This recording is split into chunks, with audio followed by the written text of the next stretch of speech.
Nikita Mirzani kembali menunjukkan taringnya setelah ia merasa jika persidangan yang sedang dijalaninya seolah tak berujung berprosesnya.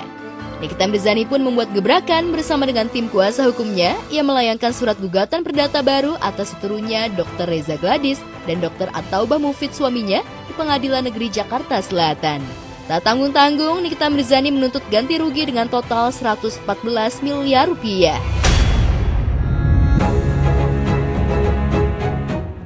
Tuntutan Nikita Mirzani yang totalnya cukup fantastis itu tertuang di salah satu poin utama soal menghukum para tergugat untuk mengembalikan uang sebesar 4 miliar rupiah kepada para penggugat.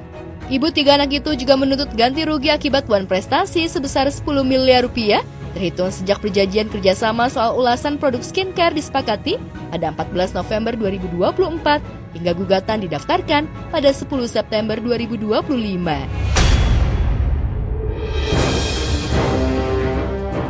Dan yang paling mengejutkan, Nikita Mirzani minta ganti rugi atas hancurnya kredibilitas dan hilangnya kesempatan mencari nafkah sebesar 100 juta rupiah. Tak hanya itu, Nikita juga meminta pengadilan untuk melakukan sita jaminan aset rumah milik tergugat Reza Gladys di kawasan Jakarta Selatan. Ya rugi, udah 7 bulan ini, rugi udah. Harusnya bisa ngasilin puluhan miliar ini. Itu 15M gitu, merasa. Iya. Gak ada, itu kan dia yang nawarin si Melvina, tapi mungkin Melvina juga terjebak karena geng mereka kan, kasihan juga sih, tapi ya sudah nggak apa-apa.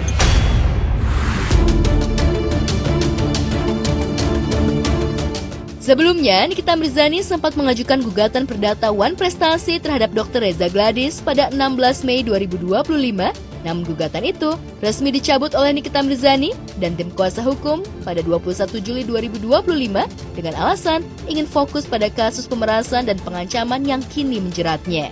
Itu sebabnya Julianus Sembiring, kuasa hukum Reza Gladys, tetap tenang dan mengaku belum tahu soal adanya gugatan perdata Nikita Mirzani atas kliennya.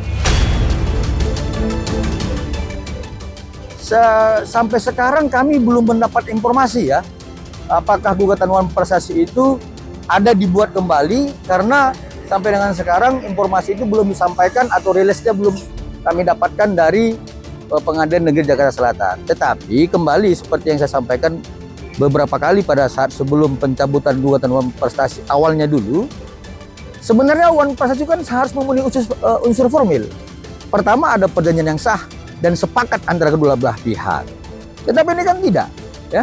Kedua, kalaupun sepakat kedua belah pihak tidak ada tekanan, maka harus adanya somasi, ya, terhadap orang yang lalai terhadap prestasinya. Lalu kemudian pihak yang disomasi tidak mengindahkan, ya, peringatan somasi tersebut, maka terjadilah yang namanya wan prestasi. Maka formilnya akan terpenuhi. Ketika hal itu dilakukan, maka dapat menurut kami diajukan gugatan wan prestasi, ya. Saya pikir itu untuk soal bagaimana tentang wan prestasi yang sebenarnya berdasarkan ketentuan hukum perdata kita.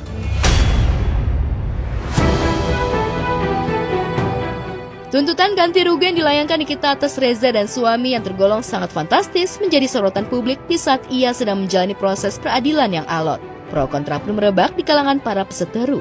Lantas, bagaimana Doktif dan pihak Reza Gladys menghadapi gugatan perdata wan prestasi dari Nikita Mirzani? Masih yang 100 itu kan, yang wan prestasi itu juga ikut ya. Udah oke. Tapi langkah Niki bagus nggak sih untuk maksudnya benar nggak sih?